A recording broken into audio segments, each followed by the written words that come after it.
and welcome to Leaders of Tomorrow Town Hall, a series of curated events where we invite you, the entrepreneur, to be front and center on a national platform and to interact with India's most renowned minds. We do this across the country to ensure that every part of the country and that every entrepreneur is given the chance to voice their opinions and thoughts. Today, we're bringing you takeaways from a town hall that we did in Mumbai, talking about how the city and the state is enabling entrepreneurship and is enabling the growth of the next generation of billionaires.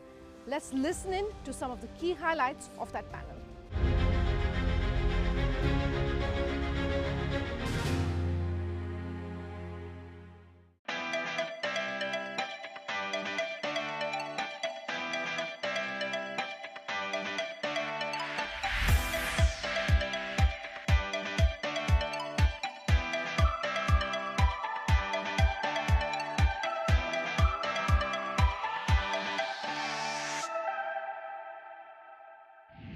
What in your mind is driving this growth according to you? What would you like to say? Sunanda, happy to join you as always, and happy to be with all this lovely audience in a physical way rather than on the VC. So it's just a pleasure. Mumbai is a fantastic city. When you go to north and you are in Delhi, you know it's a Babu Dam, it's political dam. When you come to Mumbai, it's different. You look at it as a financial capital. It encompasses all the people who are entrepreneur. It is the place where you can get the finance, and it has been historically a place of leadership in terms of it. The banks, financial institutions, the Reserve Bank of India, and Bombay Stock Exchange, and so on and so forth. So I think over the history, this has brought in professionals in a very professional sort of way in order to bring the entrepreneurial talent of the city. Of course, you have entrepreneurs throughout the country, so it's not that. But what helps the ecosystem is what Mr. Madi just talked about, was the fact that there are too many enabling factors which encourages people who are startups, encourages people who are entrepreneurs, and you can be from any community, any language, anything, and Mumbai certainly embraces you. So I think all in all, over a period of years, that is what is the starting point of what has happened. The second part of it, which I see is that the infrastructure which has been created by the financial world, by all of us together, I think that has really created a big difference. I was petrified some time ago when I saw a decrepit infrastructure of Mumbai. But in the last couple of years, we have 300 kilometers of metro coming up. We have a cross-harbour bridge opening, enough land equivalent to half the land of Mumbai across the harbour from Panvel to Karjat, Navi Mumbai, new airport and all. So I think the future also looks extremely bright. So while we lost out, and Madi again put out very clearly that Bangalore and NCR did take up some of the leadership that we had, and I'm feeling bad about it, honestly. There's something inside which tells me, oh, God, what happened and all, we lost it. We lost the IT sector too. We lost the IT sector because we actually did not want commercial operations in Mumbai city. And that's what MMRD had once put up. Of course, our leadership took place both in Bangalore and NCR. We changed the policy, and that's why you got IT coming back to Mumbai and other reasons. But the secret, Sunanda, I do believe, is the fact that the city embraces one and all and encourages different communities, different professionals to do a professional talk as differentiated from political and babudam, which is there in the rest of the country, much more. So I think we have a positive environment and we should encourage and help a lot of it, and the rest is history. On that very positive note that we've started this panel on, thank you for those opening remarks, Mr. Hiranandani.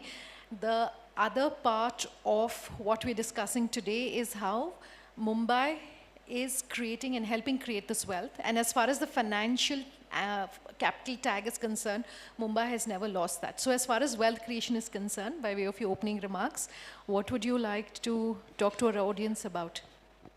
Thanks, Sunanda. It's really a pleasure to be here. We keep on talking about so many things. In India, if you see, most of the talks revolves around poverty removal or employment creation or, income generation, etc. But I think Mumbai is a place, or Mumbai is a city which has always been talking in terms of wealth creation. As far as Mumbai is concerned, we have got maximum billionaires, almost 72 billionaires are there, 20,300 millionaires are there. And we have been kept on focusing on how to create more and more wealth. If you see, Mumbai has come out as financial capital of the country. Lot of commercial activities have been happening here. If you see BSE, Bombay Stock Exchange itself, it has been in existence for last 147 years. And let me tell you, we have been always seeing, if you remove this last 2 years, in last 145 years, we have been seeing that, BSE market capitalization has been changing the GDP of the country. But first time we are seeing the GDP of the country lagging behind the market capitalization of BSE. So and congratulations also on completing 10 years at BSE SME. So a round of applause for all the work that's happening in the BSE. Thank you. So almost $3.8 trillion of market capitalization has been created by BSE. And recently in last 10 years, we have also created platform for small and medium enterprises. Again, these small and medium enterprises has to give finance, their dependency of banks have to be reduced. Then we have got startups, of course, Mr. Hiranandani has talked about that the startups have migrated into the technology sectors, have migrated to Bangalore. But again, we are seeing that they are coming back to Mumbai. Maharashtra government has taken a lot of initiative in last 3 years. And because of that, it has become very conducive for the startup environment. Okay, so let's then hear from the entrepreneurs themselves. Dhruvil, I'll come to you first. You are at that unique intersection where you've been able to harness technology and use it for an area that's a huge pain point in the country, and you were able to identify that opportunity early enough. What was that period like for you? Was there an aha moment where you said, okay, this is where I want to be, and what was that like? And how perhaps is the ecosystem in Mumbai be beneficial towards that? Right, so first of all, thank you so much for having me. I really appreciate the thoughts from everyone here. I think for me, the biggest part, so 2015 is when my journey started for Loginext. At that time, e-commerce was just kind of picking up. Most of the large giants were trying to figure out how to move from a pure play brick and mortar business to a delivery business. And that's when the whole idea came that if there was a tech stack which incumbents in retail space can use to start offering home deliveries, that would be a market opportunity for us. And I think obviously in pandemic being a very unfortunate event, but it worked out really well for us, where not just an awareness, but brick and mortar businesses had to go online and start fulfilling whatever category of goods they were selling to home and not just in retail stores. So today we power more than 200 large companies from their end-to-end back-end stack for home delivery. And I think last 6 to 7 years of journey has been very interesting for us. But I think that the biggest interesting experience I have gone through is that, and I'm not from Bombay, I'm from Ahmedabad. I moved to US in 2010. When I was coming back from US to start this company Loginext, I chose Bombay as the spot because I think the only difference I saw in Bombay startup ecosystem was more, it was more business focused versus, and more revenue focused, more profitability focused versus valuation focused. Literally, like last week I was in Bangalore and talking to a lot of fellow founders and investors. There are newer and newer concepts which keeps coming up, in Bangalore ecosystem, like the whole Web3 and crypto and all these, cool stuff.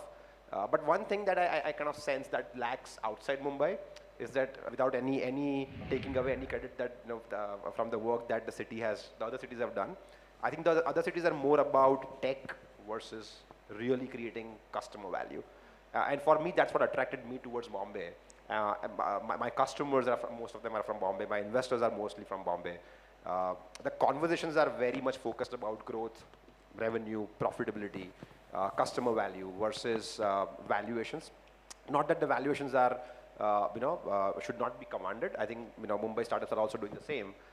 But Bangalore has somehow kind of managed to attract more capital based on this, valuation number versus Bombay has not. And that's why it feels like, Bombay has lost the lackluster in terms of like the larger things. But I think if you see sheer customer value, more of it is being created in Mumbai than in Bangalore. So I think, from a startup perspective, for me, some of these elements were very important for my own attraction towards Mumbai. And I still believe, I'm a still big believer of Mumbai as a startup hub because I think Mumbai is creating more real value than any other city in India. Okay, and some of the things that you spoke about, I will come back and discuss, especially the investment ecosystem and the investors you were talking about, but I want to give Kalol the chance for his opening remarks as well. Kalol, Dhruvil was talking about home delivery, and that is something, that's a model and that's an area that you are familiar with. You experimented, and you are a serial entrepreneur. You've been invested in this space for a while now. Just talk to us about why perhaps Mumbai and maybe Maharashtra by extension has been a great place for you to do the kind of work that you do.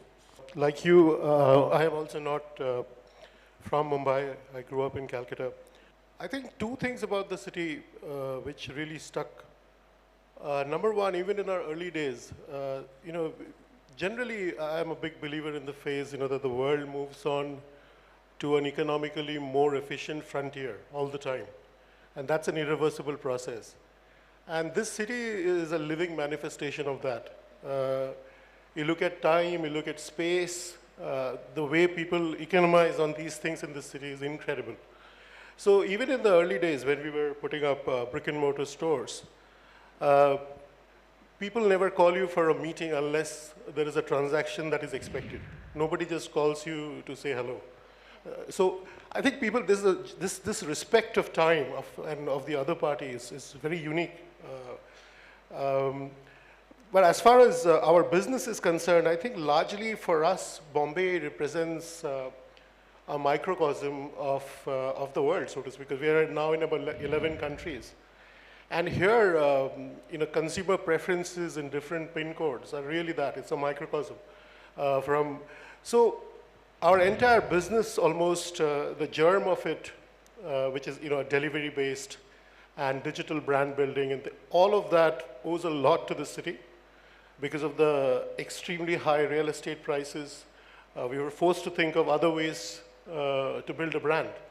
And that's how we went digital and delivery only. And also, I think the germ of what we do today as a company, Rebel Foods, we owe it to Bombay. I'm going to take a quick break. On that note, we are back in just a moment.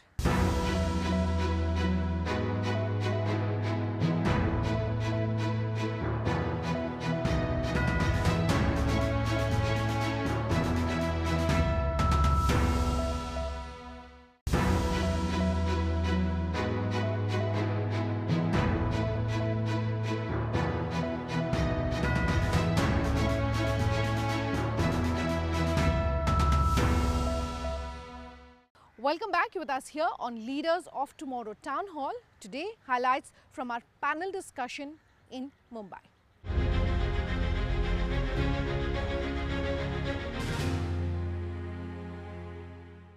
I want to talk about just slightly broad basis and talk about some of the macroeconomic issues that are taking place at this point, and maybe Mr. Hiranandani, to you first. In our offline chat, you were mentioning how it's easy for large businesses to create their own market, but small businesses have to wait till the tide turns in a situation where there's so much uncertainty in the macroeconomy right now. What is your advice for small businesses in today's audience about how to be able to pick that growth trend and how they can sort of ride these waves? Sunanda, that's what entrepreneurship is all about. That's your question. And the answer is you have the wide variety of it. But a couple of things which come on the top of the line in order to pick up any of the new trends that you see. Number one is technology. You have to have the backbone of technology if you want the multiplier growth that we are now talking about. The second, you have to have an ecosystem which is actually healthy. So there is an opportunity base which I think makes a difference as far as Mumbai's growth is concerned. One of the reasons why Bangalore and Hyderabad went ahead of Mumbai at a particular point of time is because the incentives given at that point of time were much greater than what Mumbai gave. Of course, Mumbai then permitted it, and we were able to catch up in many ways as far as Mumbai is concerned, and we are still catching up. So there are a couple of professional things, market-driven, certain things which are professionally driven, and an opportunity which is second to none. Fantastic. Can I open this up for our audience? My name is Eugene Perez. I'm an ex-banker. My query here is, when we talk about wealth creation, do we think of the urban poor? Are we carrying them along when we talk about wealth creation?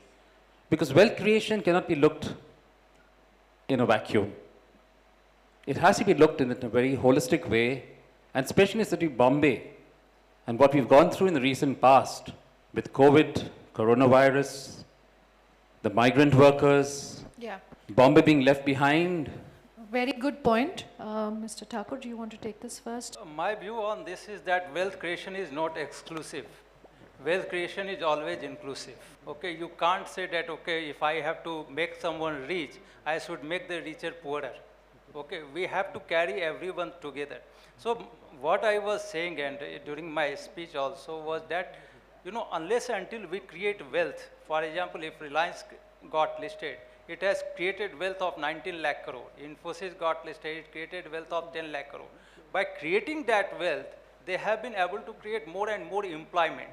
Okay, when they created employment, what it has done, it has, you know, also created income generation.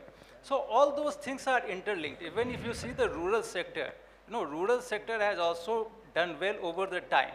But it doesn't mean that we can, you know, keep the rural sector or agriculture sector, you know, totally different or aloof from all these sides. We have to get all these sectors connected and, you know, think in terms of not only income generation, but also in terms of wealth creation. So my view is that wealth creation is not exclusive, it's inclusive. We have to take everybody together. And let me tell you, in this corona period, BSE, you know, till March 2020, we have got 3 crore or 30 million investors registered with BSE. Now today, we have say 10.5 crores of investors registered with BSE.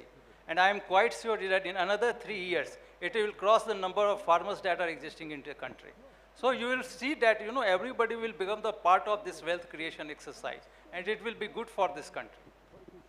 Can I add? Yes. One small. What you're saying is correct, but starting from, I agree with you 100%. I just want to add one small point, is the fact that when you invest into the country as there's two effects which really take place. If you look at infrastructure, you look at housing, the number of people who get into it in terms of the employment potential that we do in certain sectors. That is why when GDP growth of the country has to go beyond 5%, if you don't have infrastructure and housing, you can never, no country in the world has ever grown more than 5% if you don't have growth of infrastructure and housing. So for example, Japan, America, all these countries will take a 2, 3, 4%. If they reach 4% GDP growth, they consider themselves rich and growing very, very fast. In India, in order to catch up with it, we need to do housing, we need to do infrastructure, as I mentioned, about 300 kilometers, and that makes it much more inclusive because you're investing a single dollar gives much more employment than it does. But the first is absolutely correct. The second is just an add-on to what I need to say. What we do as new companies, new age companies, as startups also, and I'm sure, you know, you can also kind of add on to it, is that while we are contributing to employment, we actually make our employees wealthy as well by offering more and more equity in the company. And there's a new, like offering more stock options, more RSUs is the next big thing that a lot of startups are doing. And in last 2 years, there has been 10 times more stock options buyback than in the history of India ever. By just startups, which means ultimately that whatever few hundred employees that these startups have, these few hundred people are creating significant amount of wealth for themselves than what their families would have ever accumulated over their lifetime. And they're all then leaving their jobs to become entrepreneurs themselves because now they know the art on what really takes to create companies. And I think that's that's something we are very proud of. And I take, on behalf of startup community also, we all talk a lot about how much more that should be done and how many more entrepreneurs and wealthy employees these startup valuations and fundraising is going to create, which will kind of in turn add more to the GDP and growth of the ecosystem and country. That's all we could pack into this first part of the Leaders of Tomorrow Town Hall series coming to you from Mumbai. But we have a second part as well. Here's a sneak peek of what's lined up. RBI is trying to take control of the inflation, but of course this inflation is going to give a lot of hardship to the entrepreneurs and the people at large. That the bottom of the pyramid may have a smaller margin, but the scope of business over there is much larger. Out of time on the Leaders of Tomorrow Town Hall series coming to you from Mumbai. If you have any feedback for us, as always, we love hearing from you. Our details on your screens as we speak. Thanks for watching. Have a good night.